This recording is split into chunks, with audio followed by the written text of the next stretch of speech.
Well, good morning, everybody. Welcome to the second day of Children's National Hospital NIAID virtual symposium. I'm Mark Batshaw, Physician-in-Chief at Children's National. Today, we'll discuss the intersection of allergy, immunology, and COVID, modulating biologic factors in immune regulation, and treatments that invoke tolerance in allergy. Our moderator for the first session is Dr. Notarangelo, Chief of the Laboratory of Clinical Immunology and Microbiology at NIAID. Dr. Notarangelo. Thank you, Mark. Thank you, Mark, and good morning, everybody.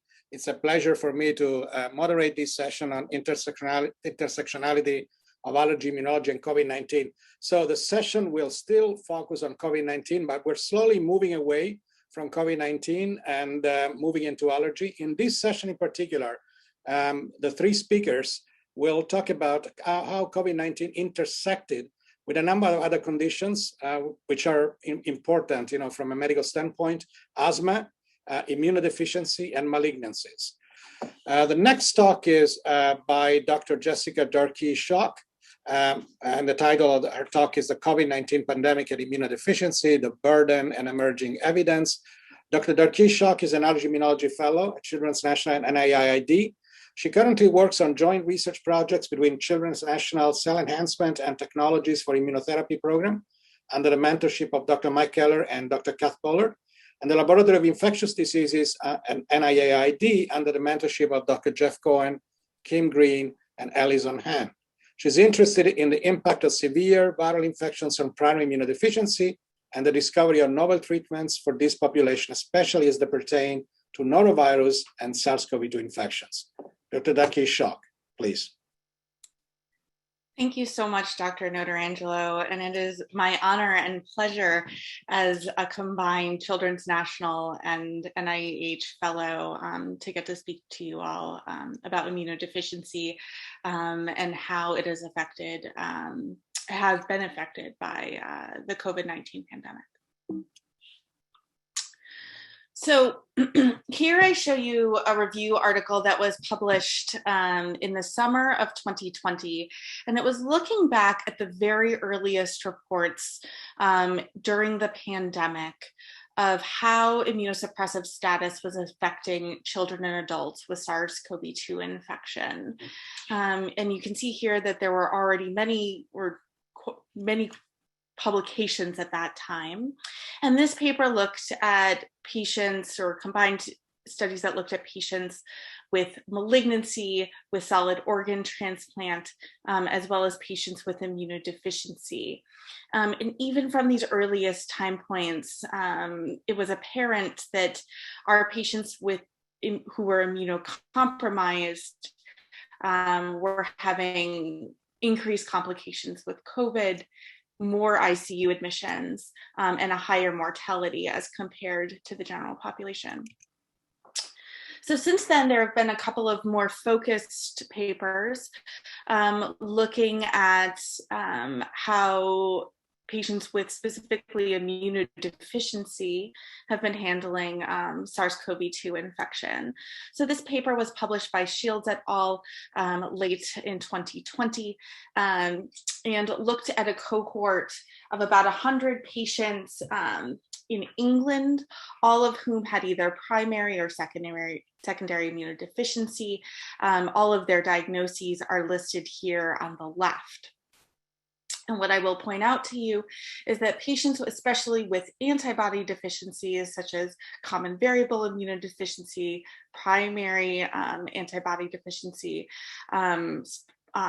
specific polysaccharide antibody deficiency, and then combined immunodeficiency patients who also have some T-cell, loss of T-cell immunity, had increased morbidity as well as mortality, which is noted here in the red box. This was reflected by a second series that was published in JACI at the very beginning of 2021 by Isabel Metz et al., looking at an international cohort, again, of patients with immunodeficiency. And again, this is about 100 patients that were compiled worldwide. And what I want to point out to you here is that in patients that were young, so first in the 0 to 2 cohort, and secondly in this 13 to 18 cohort, that there was an increased rate of ICU admissions as well as deaths as compared to age-matched controls in the general population. Both of these studies also pointed out that the risk factors in immunodeficiency were very similar to the risk factors in the general population. Things like chronic lung disease, increased age, increased comorbidities, increased the severity of COVID-19 in the primary immunodeficiency population, similar to the way it was increased in the general population. So I want to take a moment now to shift over to healthy individuals, what we know about their adaptive immunity, so we can then think moving forward about how that's different for patients with primary immunodeficiency. So everyone has seen this slide at this point. I will just point out that this is SARS-CoV-2 and its structure. It has many structural proteins, including spike, membrane, envelope, and nucleocapsid. And I want to point out to you that relatively early, we had the sequence for these proteins from the genome of the Wuhan virus. And we were therefore able to make peptide libraries that spanned these structural proteins for SARS-CoV-2. So what can we do with those proteins now that we had them in those peptide sequences? So we, along with many other people in the medical community, were very interested in what the T-cell immunity to SARS-CoV-2 looked like. And this here represents our approach to answering that question. So we took PBMCs from healthy convalescent donors. On day 0, we would stimulate them with the overlapping peptides from that reference virus from the Wuhan strain 1. We would then expand those cells with cytokines as growth factors for about 10 days. And at the end of that 10 days, we performed intracellular flow cytometry to understand the specificity of the cells that had been made. So this was published by our group last summer in Blood. And here I show you that especially in the CD4 compartment, we were able to statistically significantly increase after expansion the number of viral specific cells that secreted interferon gamma and TNF alpha after stimulation with viral peptide. So here you see the percent of CD4 T cells. Black is interferon gamma producing, orange is TNF alpha, and blue is double positive or double secreting interferon gamma and TNF alpha. Here is the CD4 compartment where there's statistically significantly increased production of interferon gamma and TNF alpha in the setting of membrane stimulation and spike after a 10-day expansion. We did not see the same in the CD8 compartment. And I want to put this in context that other groups were also looking at this question and found similar results. So Grifoni et al., they were able to show that there were both specific CD4 and CD8 responses, especially to spike protein, and that correlated with antibody responses with IgG specifically to spike. And then Braun also published similar results looking at, and we're able to demonstrate CD4 specific responses in convalescent donors that were not present in most of the healthy donors. And they were also able to show that some specificity to non-spike proteins as well. So similar to our results with membrane and nucleocapsid. So if we've talked about the T cell response already, I want to just briefly go over antibody responses to SARS-CoV-2 in healthy individuals. So as you all know, both spike and especially nucleocapsid and envelope antibodies can be found in convalescent donors after natural infection with SARS-CoV-2.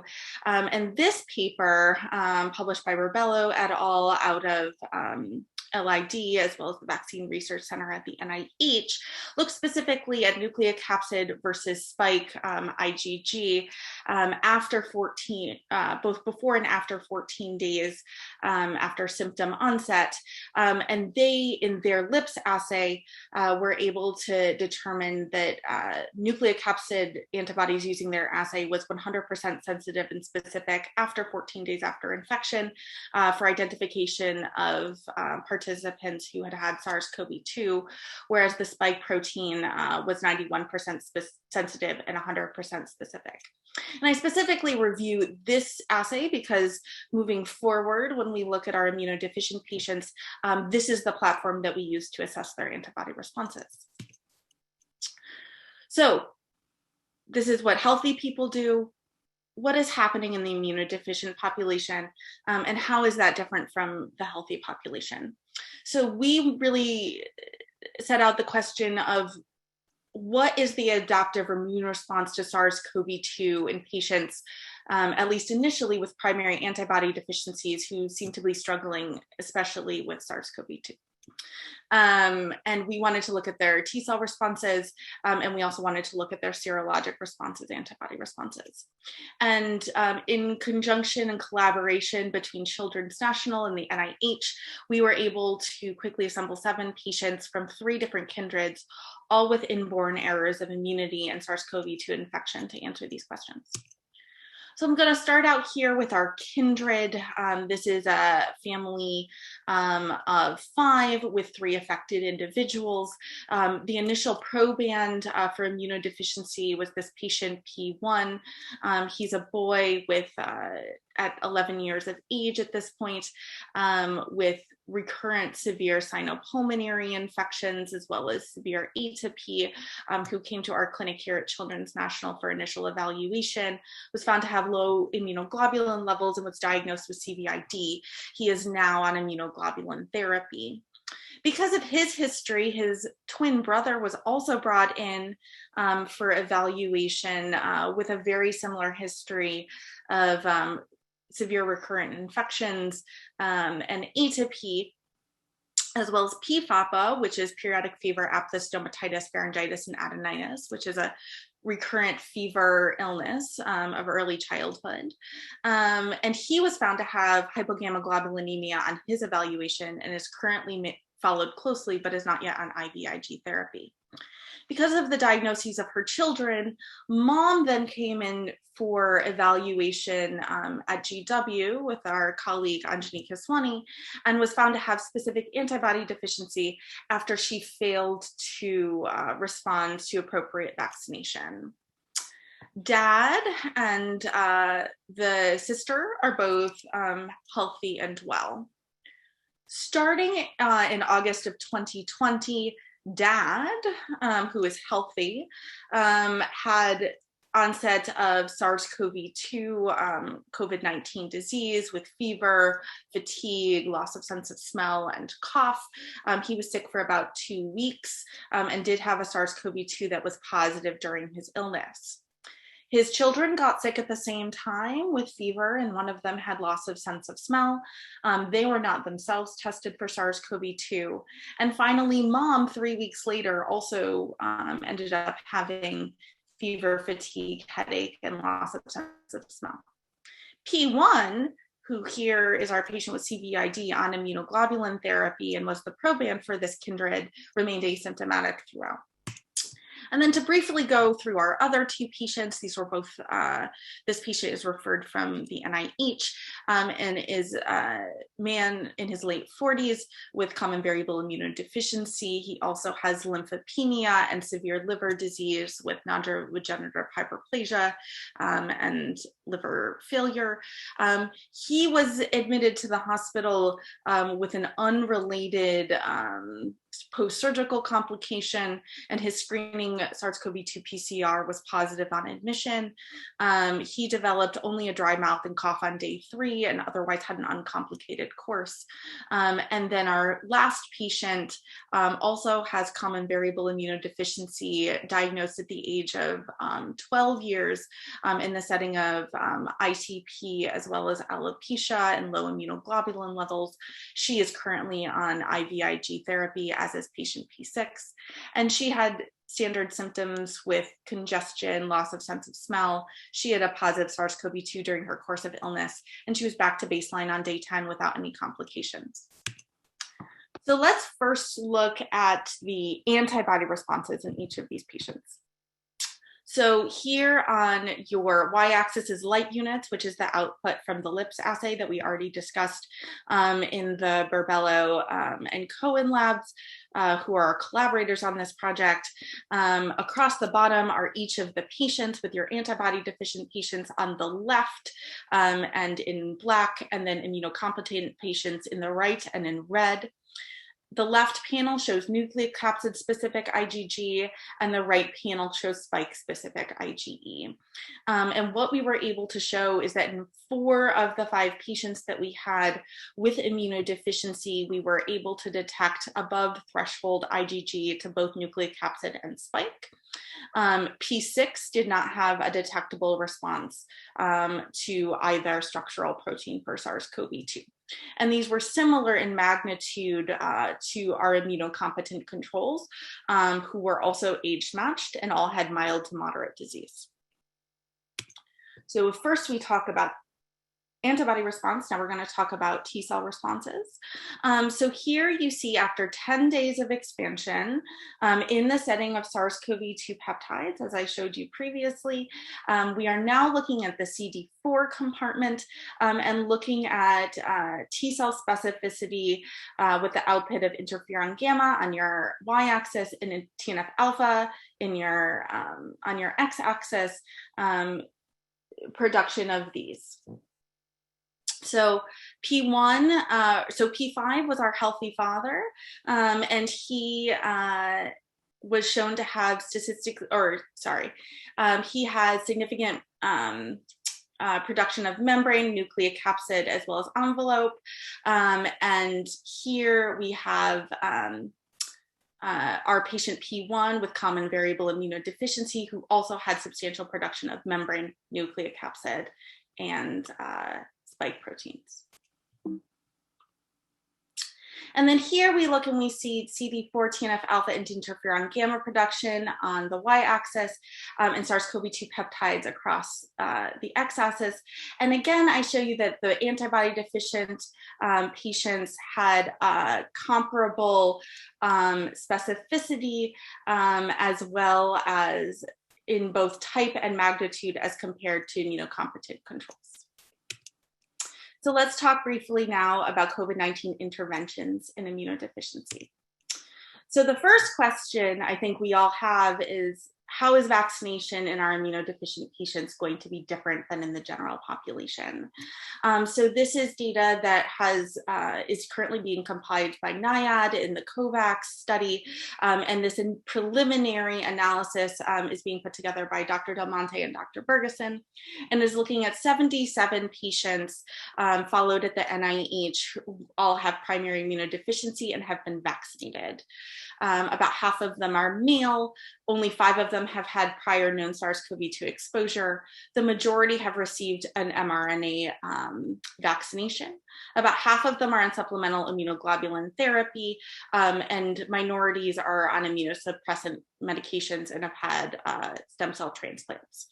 And here I show you the genetic diagnoses, so STAT3 loss of function or Job syndrome, as well as APSED, common variable immunodeficiency, and Wiskott-Aldrich were the most represented here. So using that same LIPS assay out of the Burbello and Cohen labs, we looked at both nucleocapsid production and spike antibody production at baseline, post-dose 1, and post-dose 2. As expected, nucleocapsid does not respond to immunization with spike vaccination. And we do see a couple of patients that have a seroresponse to nucleocapsid, and all 3 of those patients had known prior SARS-CoV-2 exposure. If we then look at spike antibody, which is what is included in the vaccination, we see a statistically significantly increased amount of spike antibody post-dose 2, and overall 96% of patients responded to vaccination with SARS-CoV or with a spike vaccination. There are 2 patients down here that didn't respond at all, and those 2 patients both have APISED, which has already been published by Dr. Leonakis' group and has been found to have increased severity of disease. So we talked about vaccination and that many patients will respond to vaccination, but what about for the patients that don't, either have such severe immunodeficiency that they cannot respond to vaccination, or patients that are currently undergoing therapies that would prevent them from responding to vaccination.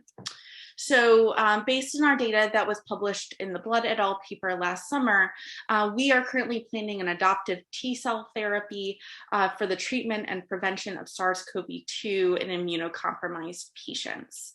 So this will be a phase 1 dose escalation study. We will plan to give cells both for treatment and prophylaxis post bone marrow transplant, patients who are currently on chemotherapy for malignancy, as well as patients with primary immunodeficiencies that are expected to impact their ability to handle SARS-CoV-2. We will do this both as therapy and as prevention, and there will be 2 arms of the study, one for donor-derived cells. So for patients that have already had a hematopoietic stem cell transplant, they will have SARS-CoV-2 cells made from their own convalescent donor. And then if their convalescent donor is not available, or for patients who have not undergone transplant, they will be eligible to receive cells that are third-party derived. So what are our conclusions at this point? Patients with immunodeficiency have increased COVID-19 morbidity and mortality with similar risk factors as the general population. Antibody and T-cell responses are detectable to SARS-CoV-2 after natural infection in some antibody deficient patients, but not all. Preliminary, very preliminary results out of the COVAX study suggest that many patients with PID will have antibody responses to vaccination, and T-cell responses are currently under investigation. And finally, for those patients that are not expected to respond to vaccination and who are substantially increased risk of severe SARS-CoV-2 disease, clinical trials of T-cell therapy against SARS-CoV-2 may be available in the coming months for patients who are substantially immunocompromised, and that is currently under FDA review for an IND. So as with all research, it takes a village. All of our patients and their families, especially during the pandemic when things were very challenging, the team down here at SETI and Children's National, as well as GW, and then huge contributions in both LID and LCIM. Thank you so much.